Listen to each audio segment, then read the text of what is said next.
안녕하세요, 진입니다. 제가 여러 나라의 언어를 배우고 있잖아요. 각각 호주, 일본, 대만 이렇게 나라를 다니면서 중국어, 영어, 일본어를 이제 접하게 됐는데 와 진짜 잘한다. 너 진짜 현지인이야? 그 정도는 아니지만 그래도 그 나라 언어를 배우면서 각각 느꼈던 그 특징들, 그리고 이 영상을 보시는 분들이 아마도 그 나라의 언어에 대해서 관심이 있어, 내가 좀 배워보고 싶어, 근데 이 나라 언어를 배우는 게 맞을까? 생각해보다가 아마 이 영상으로 들어오시게 되는 경우가 많을 거라고 생각해가지고 제가 어떤 언어를 배우는 게 좀 자기 취향에 맞는지 알려드려 보도록 하겠습니다. 100% 그냥 제 경험에서 나온 거고, 언어들을 배우면서 느꼈던 참담하고 이 답답한 심정 들어보시죠.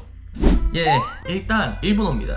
솔직히 한국이랑 일본이 많이 붙어있고 그러다 보니까 좀 비슷한 그런 것들이 좀 많다고 알고 있으신 분들도 있겠죠? 장점을 말해드리자면은 어순이 한국어랑 똑같아요. 나는 밥을 먹는다. 와타시와 고항어 타베르. 근데 다른 언어를 보면은 워칠판, 나는 먹다 밥을. 일본어는 와타시와 고항어 타베르, 나는 밥을 먹는다. 얼마나 편합니까? 어순이 같고 그리고 발음이 비슷해요. 언어를 외울 때 그 언어를 상기시키는데 잘 안 떠오를 때 이거는 그거랑 똑같거나 아니면 비슷했던 것 같은데, 예를 들면은 객권, 결혼입니다. marry라고 하는 그 언어랑은 정말 상반될 정도로 간단하지 않습니까? 이건 제가 일본에서 살면서 느끼면서 배운 건데, 부산 같은 경우는 사투리를 엄청 많이 쓰잖아요. 이제 구르마 아니면 만땅 아니면 나와바리, 일본에서도 똑같이 씁니다. 물병 같은 거 채울 때 번호미즈 만땅 데 요로시 데스까? 이 물을 그냥 다 채워도 괜찮을까요? 말하면서 그 만땅이란 말을 쓰고, 구르마는 수레 같은 거라고 하긴 하는데 일본에서는 차를 구르마라고 해요. 일본에도 외래어가 있거든요. 외래어 같은 경우는 외래어 그대로 쓰는 경우가 엄청 많은데, 에어컨, 게임, 데지몬, 데지몬 이거는 애초에 일본어긴 한데 연결 지점이라고 해야 되나? 그게 엄청나게 가까이 있어요. 그래서 가끔 이게 뭔 뜻이지 싶을 때 때려 맞히는 경우가 있는데, 대통령? 대면 대체로 다이, 통은 토우라고 하는 경우가 많거든요. 그래서 령은 레이 아니면 료라고 하는 경우가 많아가지고 다이토료 이렇게 때려 맞추는 적도 은근 많습니다. 애니, 드라마, 여행으로도 많이 가다 보니까 많이 접해 있잖아요. 하다못해 저 같은 경우는 게임을 엄청나게 많이 하거든요. 이렇게 많이 샀어요. 진짜 많이 샀어요. 게임의 본고장 일본이잖아요. 한국어로 발매 안 된 것들, 포켓몬스터라는 거에서 파이어레드 아니면 리프 그린이라던가 한국어가 지원이 안 돼요. 영어 아니면 일본어 지원해 주는데, 그런 경우 있어가지고 일본어를 조금 많이 잘할 줄 안다고 하면은 이런 게임 같은 거나 드라마 같은 거를 시청할 때도 그걸 이해할 수 있으니까. 근데 그럼에도 불구하고 진짜 크나큰 단점이 몇 개 있긴 해요. 한국은 그냥 한글로 끝나잖아요. 근데 일본은 히라가나, 가타카나, 한자 이렇게 총 3가지의 문구로 나눠져 있는데, 다른 나라도 이렇게 알파벳이나 체계적인 문자 같은 게 있으니 그렇다 쳐도 음독이랑 훈독이라고 해야 되나? 예를 들면은 일본 그 한자 안에 읽는 방법이 달라요. 좀 특이한 케이스가 있는데, 날산자라고 있거든요. 라마, 세이, 쇼, 이키 이런 것처럼 그냥 그 하나 문자 안에 사용에 따라 가지고 달라지는 그 언어들이 엄청나게 많은 거예요. 특히 하나만 그런 게 아니라 그 한자 하나하나마다 읽는 방법이 2개 이상은 다 있어요. 그 수많은 그 막 몇 천이 되는 한자마다 그 훈독 운동이 다 나눠져 있어요. 다른 언어들의 경쟁력에 비해 가지고 한국에서 일본어를 잘하는 사람이 너무 많이 있어요. 경쟁력이 너무 치열하기도 하고 한국에도 존경가 있어요. 몸을 해드리겠습니다. 이거 한번 봐주실래요? 근데 일본에서도 이타다키마스라는 말이잖아요. 그게 잘 먹겠습니다라는 말도 있는데, 애초에 그 말 자체가 받는다는 뜻이에요. 모라우, 이제 구다사이라고 하는 말에서 좀 높은 존중어가 되는데, 내가 그거를 좀 높여가지고 받겠다라는 뜻이에요. 저쪽으로 가주실게요. 아소코니 이떼 구다사이 라고 그냥 말하면 되는데, 아소코니 이카세테 이타다키마스까 라고 하면서 그냥 엄청나게 많고, 한국인이 가장 배우기 쉬운 언어, 가성비가 좋은 언어, 가면 갈수록 배우는 게 어려운 언어, 그게 일본어의 장단점이지 않을까 싶어요.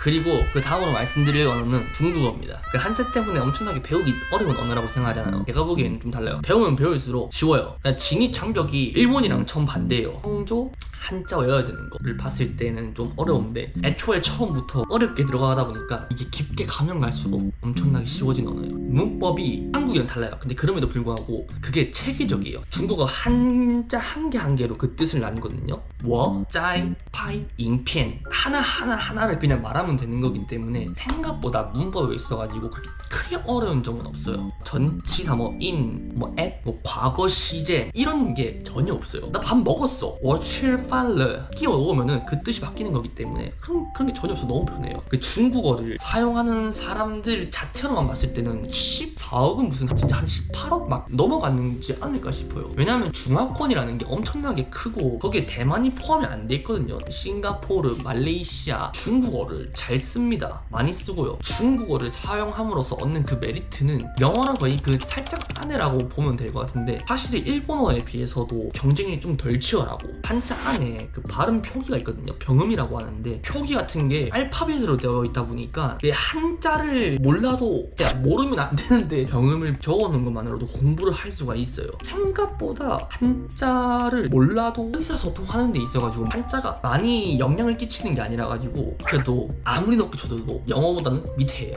뭐 전 세계를 가도 중국인이 있다라는 말이 있지만 영어를 이길 수 없는 중국어의 한계, 무수히 많은 한자들, 결국에는 한자가 본질이기 때문에 마스터하기는 어렵지 않나 싶어요. 너무 많은 한자들, 문법이 달라요. 예를 들면은 我昨天买了很好玩的人体卡片이라고 하거든요. 오히려 제가 보기에는 중국어랑 영어랑 좀 더 가까운 느낌? 나는 먹는다 밥을, 이게 너무너무 어색해서 대만에 왔을 때는 너무 어려웠어요. 사람들이 알아듣겠죠. 근데 되게 어색하게 느낄 때가 되게 굉장히 많은 것 같아요. 그리고 같은 중국어임에도 불구하고 대만, 북방, 남방 말하는 그 중국어의 느낌 차이가 조금씩 또 달라요. 대만에서는 양배추를 까오리 차이라고 하거든요. 중국에서 공부한 한국인들하고 까오리 차이가 뭔 뜻인지 아냐? 까오리 차이? 그게 뭔데? 라고 하는 거예요. 그래서 애초에 중국에서 배운 게 아니라 다른 나라에서 배웠다고 하면은 본토 사람들이랑 또 대화가 잘 안 될 가능성도 많고, 이후얼 쳐서 짜이날 이거 대만에서 안 해요. 이렇게 그걸 들으면은 아, 이 사람 중국 사람이구나 웃어 넘길 때도 있고. 또 마지막으로 영어를 감이 좀 그렇긴 한데, 그리고 옛날 때부터 꾸준히 배워왔고 한국에서는 거의 1.5 외국어라 가지고 우리한테 너무나도 익숙한 언어, 그렇게 그 진입 장벽이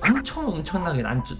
전 세계 그 어느 나라를 가도 통할 수 있는 그런 언어, 그리고 생각보다 알파벳을 기본적으로 하는 그런 나라들이 엄청나게 많이 있어요. 베트남어, 그리고 인도네시아, 중국의 병음 기호 같은 거를 전부 다 알파벳을 기본으로 하고 있는 언어들이거든요. 전 세계적으로 사용하기 너무 좋은 언어지 않나 싶습니다. 근데 장점이 이게 끝이에요. 한국인 입장에서 영어를 배우는 거에 단점이 너무 많아. father, F-A.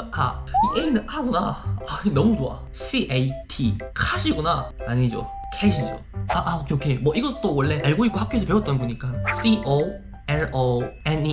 이거 클로넬 아니면은 뭐 코로넬이라고 읽을 건데 커널입니다. 커널. 못 읽어요. 이거 어떻게 읽는데, 아는 사람만 읽지 영어 쓰는 사람만. 발음을 제대로 봤는데 못 읽는 경우가 너무 많이 있어요. 그게 아마 영어의 가장 큰 단점이지 않나 싶어요. go, went, gone, eat, ate, eaten. 근데 read는 그냥 read예요. 몰라, 지들도 그렇대요. 근데 그리고 뒤에 뭐 on, at, in 이런 게 너무 큰 단점이지 않나 싶네요. 미국에서 한 기관이 정한 세계에서 가장 어려운 언어를 레벨 5로 순서대로 나눈 게 있는 걸 알고 있거든요. 근데 거기서 중국어가 레벨 4?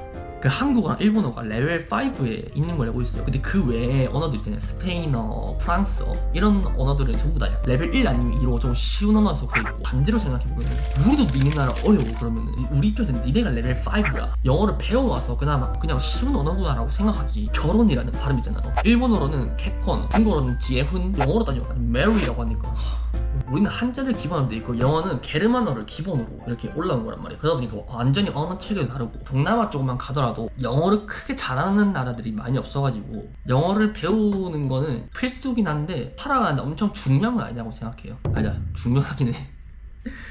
일본어는 가성비가 되게 좋아. 스펙트럼을 빠르게 늘리고 싶고 게임 같은 거에 관심이 많다라고 하면은 일본어가 맞아요. 중국어는 그렇게 막 엄청 어려운 게 아니라 가지고 동남아나 약간 중화권, 이 전체적으로 봤을 때 약간 이 밑에 쪽, 우리나라랑 연결이 좀 많이 되어 있는 그런 곳에서 확실하게 활동을 해보고 싶다. 진짜 저 같은 경우는 일본어를 배우면서 한자를 배워놓은 상태에서 중국어로 들어왔기 때문에 중국어를 이해하는 게 엄청나게 빨랐던 것 같아요. 근데 그 문법에서 좀 많이 막혔을 뿐이죠. 그럼에도 우리 한국인이 배우기에는 중국어가 되게 좋은 언어다. 일상생활에서 다른 사람들하고 좀 다양하게 얘기를 하고 싶다. 영어가 맞는 것 같아요. 배우는 게 엄청나게 어렵지만 배워놓으면 제일 가치가 높은 언어, 그게 영어인 것 같아요. 길 가다가 영어를 할 수 있는 사람이 얼마나 많겠어요. 자연스럽게. 일본도 그렇고 중국도 그렇고 동남아 사람들도 그렇고 유럽에 있는 어떤 나라도 경우도 그렇고 영어를 모국어로 쓰는 나라들이 생각보다 그렇게 많지가 않습니다. 어딜 가다가 좀 불편하지 않게 사용하기 위해서지. 요새 사람들이 많은데 AI가 있으니까 언어를 배울 메리트가 점점 사라지고 있다. 글쎄요,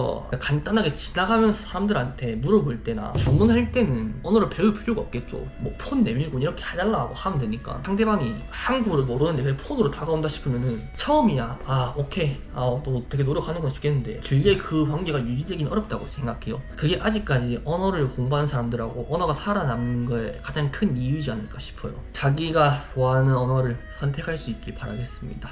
요요.